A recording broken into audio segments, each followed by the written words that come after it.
Hello, good morning. कैसे हैं आप लोग सभी लोग? क्या एकदम ठीक हैं, एकदम बढ़िया हैं? सबसे पहले मुझे बताइए क्या ऑडियो और वीडियो एकदम ठीक है क्या? ऐसा मुझे बताओ, उसके बाद हम लोग क्लास की शुरुआत करते हैं। Good morning, good morning, good morning.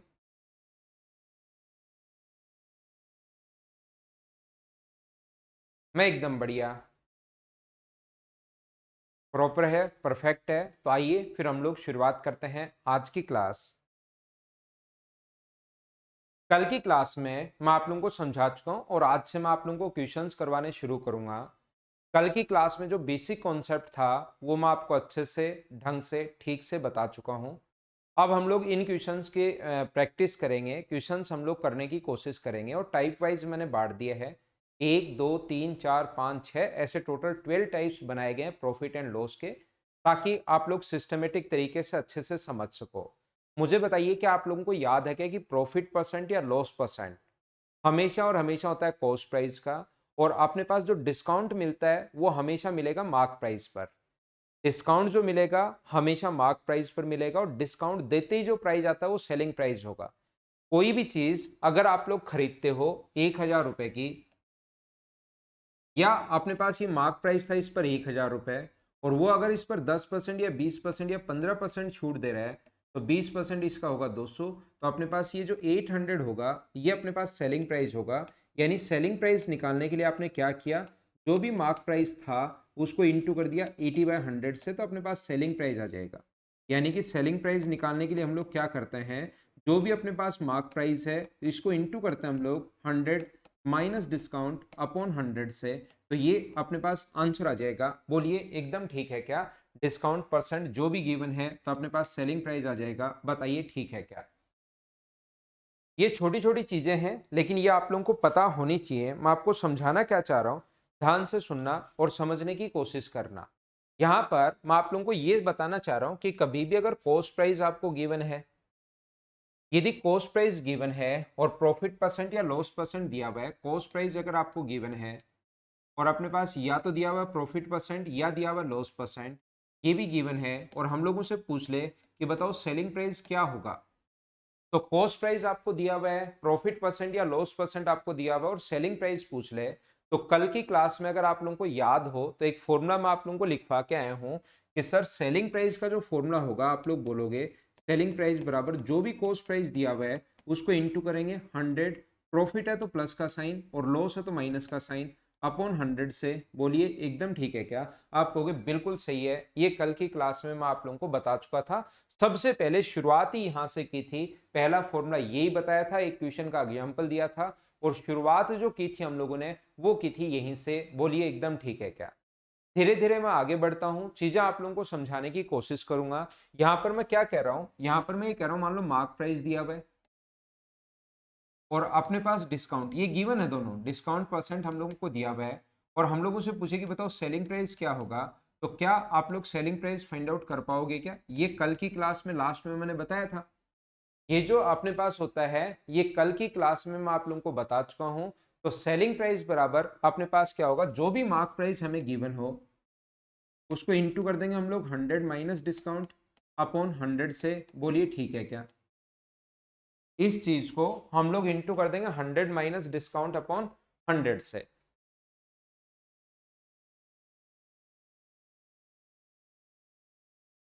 तो यहां पर अपने पास ये भी देखिए, अपने पास सेलिंग प्राइस है, पहले वाला भी अपने पास सेलिंग प्राइस हम लोगों ने फाइंड आउट कर लिया किससे, कॉस्ट प्राइस से। दूसरा सेलिंग प्राइस हम लोगों ने फाइंड आउट कर लिया किससे, मार्क प्राइस से। और क्या ये दोनों, ये भी सेलिंग प्राइस है ये भी सेलिंग प्राइस है, क्या ये दोनों तो बराबर होने चाहिए क्या? तो हम लोग क्या करेंगे, from equation first and second, equation पहली और दूसरी से हम लोग क्या करेंगे, यहाँ पर दोनों को बराबर रख देंगे। Cost price into 100 plus profit upon 100, और यहां पर अपने पास बराबर में कितना हो गया, mark price into 100 minus discount upon 100 से। 100 से 100 कट जाएगा यहां से, और या तो cost price upon mark price लिख लो, कोई भी रेशियो अगर अपने पास ऐसे है अक्स अपॉन वाई, तो ये अपने पास 2:3 है, तो रेशियो होगा अक्स और वाई का रेशियो कितना होगा, 2:3। या आप लोग ऐसे भी कर सकते हो, अक्स के नीचे 2 ले आओ और वाई के नीचे कितना पहुंचा दो, 3, तो भी मुझे बताओ रेशियो कितना होगा, एक्स और वाई का जो रेशियो होगा वो क्या 2:3 होगा क्या? आप बोलोगे सर बिल्कुल होगा। तो ये बात आप लोग ध्यान रखना, एक्स और वाई का जो रेशियो है वो तो अपने पास 2:3 होना है, 2:3 ही होना है। तो फिर हम लोग क्वेश्चन को कैसे, इसमें क्या समझाना चाह रहा हूँ, इसमें मैं आपको समझाना चाह रहा हूँ कि कॉस्ट प्राइस और मार्क प्राइस का रेशियो ये बड़ा इंपॉर्टेंट है, बहुत जगह मैं काम में लूंगा। कॉस्ट प्राइस और मार्क प्राइस अगर कभी भी नाम आए, 100 माइनस डिस्काउंट बराबर अपने पास मार्क प्राइस जो होगा अपॉन 100 प्लस प्रॉफिट।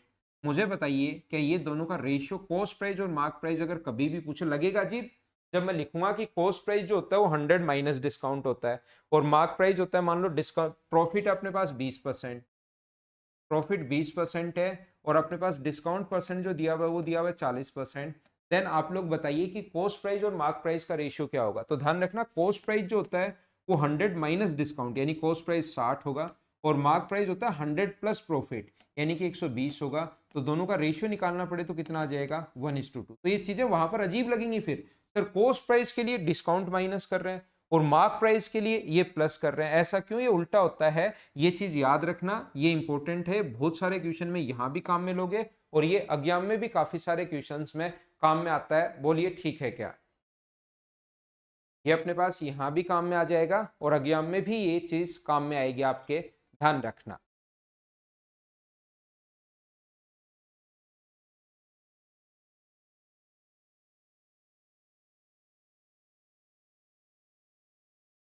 आइए अब मैं आपको क्वेश्चंस करवाता हूं। क्वेश्चन करने की शुरुआत हम लोग करते हैं। ए ने कोई सामान बी को बेच दिया, बी ने कोई सामान सी को बेच दिया, सी ने कोई सामान डी को बेच दिया। मान लो ऐसा जो क्वेश्चन हो, ए ने कोई वस्तु 5,000 रुपए की खरीदी, ए परचेज एन आर्टिकल ऑफ 5,000। ए ने किसी वस्तु को 5,000 रुपए की खरीदी है और ए ने बी को बेच दिया। ए ने बी को बेचा है कितने पर? 20% प्रॉफिट पर, 20% प्रॉफिट पर बेच दिया। बी ने सी को बेच दिया कितने परसेंट लॉस पर? 10% लॉस पर। लॉस है तो माइनस का साइन और प्रॉफिट होता तो ऊपर की तरफ प्लस का साइन। ये पॉजिटिव है, ये नेगेटिव है। तो बताइए सी ने इसके लिए कितने रुपए चुकाए, सी ने इस वस्तु के लिए कितने रुपए चुकाए। तो पहला तरीका तो सीधा सीधा आपके पास है, ए का कॉस्ट प्राइस। पहला मेथड ऐसे क्वेश्चन के लिए क्या हो सकता है, यहां पर ध्यान से सुनने की कोशिश करना। ए ने किसी वस्तु को 5,000 रुपए का खरीदा और 20% प्रॉफिट पर बी को बेच दिया। तो मुझे बताओ बी को जब बेचेगा तो इसका 20% निकाल लो। क्या 20% 1,000 ही होगा क्या? तो कितने का बेच दिया? 6,000 का। 6,000 में से बी ने सी को 10% लॉस पर, तो इसका लॉस 10% का 600 होगा क्या? तो सी कितने का खरीदेगा? 5,400 का। ये बिल्कुल आसान छोटा सा क्वेश्चन है, सीधा सीधा हम लोग ऐसे कर पाएंगे। लेकिन मेरा काम ये क्वेश्चन समझाना नहीं है, मेरा काम है कि मैं आपके कॉन्सेप्ट क्लियर करूं कि इन क्वेश्चंस को हम लोग कैसे सोचते हैं। क्या कोई दूसरा तरीका? दूसरा तरीका आप लोग देख लो। सेकंड मेथड पर अगर हम लोग काम करें तो दूसरा तरीका क्या होता है कि अगर ये 20% लाभ पर बेचता है 5,000 को, 20% प्रॉफिट पर बेचे तो गुना कर देंगे 120/100 से, 10% लॉस पर बेचे तो गुना कर देंगे 90/100 से और इसको सोल्व करोगे तो अपने पास 5,400 ये अपने पास आ जाएगा। इस मेथड का फायदा क्या है सर दूसरे का? इसका फायदा ये है कि ए का देकर कभी भी सी का पूछ सकता है या सी का देकर कभी भी ए का पूछ सकता है। ये बात आप लोग ध्यान रखना। ए की वैल्यू देकर हमें सी की वैल्यू पूछ सकता है या सी का देकर ए का पूछ सकता है। तो ए की वैल्यू सी का भी यहां पर दे सकता है। जैसे यहां पर ए ने कितने रुपए का खरीदा, यदि सी ने 5,400 का खरीदा है, ए का नहीं देकर वो सी का बोल देगा कि 5,400 का खरीदा है, तो ए का एक्स मान लो, इंटू करोगे 120/100 से, इंटू करोगे 90/100 से, तो बराबर में सी का देकर ए का पूछ सकता है और ए का देकर सी का पूछ सकता है। तो दूसरा तरीका अपने पास ये है। तीसरा तरीका आप लोग 100 मान के भी कर सकते हो, बात एक ही है कि आप लोग 100 मान लो और उसके बाद आप लोग रेशियो बना लो, या हम लोग ऐसे क्वेश्चन को फ्रैक्शन में भी सोचते हैं। ध्यान रखना थर्ड मेथड अपने पास क्या हो सकता है, इस टाइप के क्वेश्चन को, और बड़े क्वेश्चन का सबसे सही तरीका तो यही है कि हम लोग 100 मान लेते हैं। जब लेंदी क्वेश्चन आएंगे, बड़े क्वेश्चन आएंगे, फ्रैक्शन समझ में आएगा ही नहीं, तो हम लोग कितना मानेंगे? 100 मान लेंगे। और 20% लाभ पर बी को बेच दिया, तो बी को मुझे बताइए कितने का बेच दिया? 120 का। इसने 10% हानि पर, तो 120 का 10% 12 होगा, तो कितने का बेचेगा? 108 का। ए का देकर हमें सी का पूछ सकता है या सी का देकर हमें ए का पूछ सकता है, याद रखना। ए का देकर सी का पूछ सकता है या सी का देकर ए का पूछ सकता है। तो मुझे ये बताइए, ए का यहाँ पर 5000 दिया हुआ है, तो ए के नीचे ए का और इंटू कर देंगे हम लोग 108 से। उल्टा भी सी का दे तो नीचे 108 गुना कर देंगे। तो तरीके बदलने से आंसर नहीं बदलते, 100 मान लोगे तो भी आंसर वही आएगा। यहाँ पर हम लोग क्वेश्चन कैसे सोचते हैं, और कोई तरीका, और कोई तरीके में क्वेश्चन ऐसे सोचते हैं, वो बात एक ही है, 20% का फ्रैक्शन 1/5 होगा और 10% का फ्रैक्शन कितना होगा अपने पास, 1/10 होगा। तो ये तो है प्रॉफिट और ये है लॉस। नीचे वाले को मानते हैं कॉस्ट प्राइस, और प्रॉफिट है तो ऊपर वाला प्रॉफिट है, लॉस है तो ऊपर वाला लॉस है। 5 का खरीद के कितने का बेचोगे, तो आप कहोगे सर 5 का खरीद के हम लोग 6 का बेचेंगे, प्रॉफिट पर बेच रहे हैं। और यहाँ 10 का खरीद के कितने का बेचोगे, 9 का। अगर इधर से उधर कुछ कटे तो काट लिया करो, क्रॉस मल्टीप्लाई। तो मुझे आप लोग एक बात बताओ, यहाँ पर ध्यान से सुनना। इससे पहले ये समझ लो, ए ने बी को, इसको भी मैं समझा दूंगा, ये बात भी मैं बता दूंगा क्या है क्या नहीं है। उससे पहले मैं ये बता रहा हूं कि यहां से ए और बी का अगर रेशियो निकालूं, तो मुझे बताइए, ए ने 5 का खरीदा और 1 लाभ पर बेच दिया, बी को कितने का बेच दिया, 6 का। अगर मैं बी और सी की बात करूं, बी ने, इसका मतलब बी ने सी को 10% हानि पर तो 10 का खरीदा और बेच दिया कितने का, 9 का। और क्या आप लोग यहां से ए अनुपात बी अनुपात सी बना सकते हो क्या? आप कहोगे सर जरूर बना सकते हैं, ये तो 1-2 बार आपने बताया है। तो ए अनुपात बी अनुपात सी आप लोग कैसे बना सकते हो, यहां पर इसका इंटू इससे करते हैं दोनों से, और लास्ट में इसका इंटू इससे करते हैं। क्या कभी समझाया है क्या? रेशियो पढ़ाऊंगा तब मैं आपको वापस बता दूंगा। उम्मीद है ये बात मैंने आप लोगों को समझाई होगी कि इसका इंटू बी का इंटू कॉमन का इंटू दोनों के साथ, और लास्ट में इसका इंटू, तो ये कितना होगा 50, और ये कितना होगा अपने पास 60, और ये कितना होगा 54, ये अपने पास आ जाएगा। बोलिए एकदम ठीक है क्या? अब एक का मान ए का देकर सी का पूछ सकता है या सी का देकर ए का पूछ सकता है। यहां पर मैं कहना चाहूंगा आपको, क्या बी की आपको जरूरत है क्या? मुझे आप लोग एक बात बताइए, ए का देकर सी का पूछेगा या सी का देकर ए का पूछेगा, तो ऐसे क्वेश्चन में बी को निकालना जरूरी है क्या? हम लोग इन दोनों को इंटू कर ले, ए का आएगा, इन दोनों को इंटू कर ले, सी का आएगा, बीच वाले की जरूरत हमें है ही नहीं। तो बीच वाले बी का क्यों निकाले हम लोग? इसलिए क्वेश्चन हम लोग कैसे सोचते हैं, यही क्वेश्चन डायरेक्ट ऐसे सोचते हैं कि 5 का खरीदा, 6 का बेच दिया, और इसने 10 का खरीदा, कितने का बेच दिया, 9 का, और यहां इंटू कर लेते हैं ये 50 और यहां इंटू कर लेते हैं 54। तो ये डायरेक्ट आ जाता है ए का, ये डायरेक्ट आ जाता है सी का। ए का देकर सी का पूछ सकता है, सी का देकर ए का पूछ सकता है, वो तो कुछ भी पूछा जा सकता है, और वो कैसे कैसे क्वेश्चन बन सकते हैं उसकी चिंता आपको नहीं करनी, वो सारे क्वेश्चंस मैंने बनाए हैं। बस एक बार मैं चाहता हूं कि एक क्वेश्चन से आपके कॉन्सेप्ट क्लियर हो, सारे के सारे की क्वेश्चन को हम लोग कैसे सोचते हैं। आप लोगों को अगर 5000 से शुरुआत करनी है, सीधा सीधा कर लो। यहां से 5000 लगातार क्वेश्चन लास्ट में सोल्व करना चाहते हो, ऐसे कर लो। आप लोग 100 मान के कर सकते हो। आप फ्रैक्शन से फिर ए अनुपात बी बना लो, बी अनुपात सी बना लो, ए बी सी बना लो। या बी की जब जरूरत है ही नहीं तो क्यों बनाए हम लोग बी? अगर जरूरत होगी उस टाइम बनाएंगे, तो तरीका आना भी चाहिए।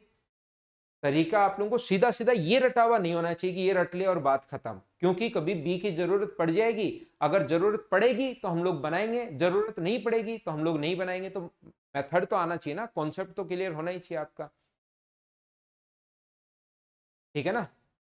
ए का देकर सी का पूछ सकता है या सी का देकर ए का पूछ सकता है, याद रखना आप लोग। आइए क्वेश्चंस में अपलोड करता हूं आपके लिए, उसके बाद आपको चीजें ज्यादा समझा पाऊंगा। शुरुआत करते हैं क्वेश्चन की। कॉन्सेप्ट आपका क्लियर हुआ होगा कि मैं आपको बता क्या रहा था। नहीं तो क्वेश्चंस में हो जाएगा, जब भी हम लोग क्वेश्चन करेंगे उस टाइम अपने पास हो जाएगा।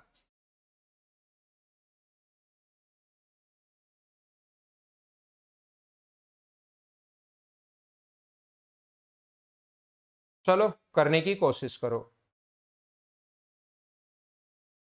सोल्व कीजिए सभी लोग।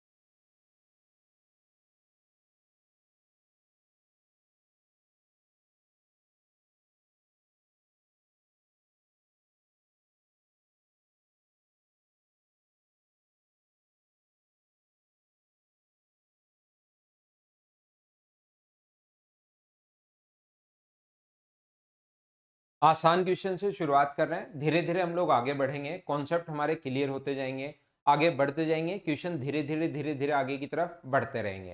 ध्यान से सुनने की कोशिश करना। ए ने किसी वस्तु को 20% लाभ पर बेच दिया, बी ने सी को 25% लाभ पर बेच दिया, सी ने 225 रुपए चुकाए, तो ए ने उस वस्तु के लिए कितने रुपए चुकाए? तो हम लोग क्या करेंगे, ए ने हमें नहीं पता कितने रुपए चुकाए, तो हम लोग क्या करेंगे, ए ने मान लेंगे कि x रुपए यहां पर चुकाए। 20% लाभ पर बी को बेच दिया, तो बी को बेच दिया 120/100 से। बी ने 25% लाभ पर बेच दिया, तो 25% अगर प्रॉफिट पर बेचा है तो इंटू करेंगे 125/100 से, और बराबर में अपने पास कितना आ जाएगा, 225 सी के लिए कॉस्ट प्राइस। 25 से कट गया 5 बार, और 25 से कट रहा है कितनी बार, 4 बार। जीरो से एक जीरो कट रहा है, 4 से कट रहा है 3 बार, 15 नीचे जाएगा तो 15 बार कट जाएगा, और यहां से सोल्व करोगे तो अक्स की वैल्यू कितनी आ जाएगी, 150। पहला तरीका, इस टाइप से आप क्वेश्चन को सोच सकते हो कि अपने पास ये है। दूसरा तरीका, क्या आप लोग ऐसे सोच सकते हैं क्या कि अपने पास ए का मान लो? ये सारे के सारे तरीके अगले क्वेश्चन में नहीं बताऊंगा, एक बार बेसिक कॉन्सेप्ट में समझा चुका हूं, दूसरा यहां पर बता रहा हूं। अब आगे जब भी आगे चलूंगा, कॉन्सेप्ट तीन चार तरीके होते हैं इसके, ये क्लियर होने चाहिए दिमाग में। कोई सा भी हम लोग तरीका लगाएंगे जो सबसे ठीक होगा, जहां पर हम लोग नहीं फंसेंगे, लगता है बहुत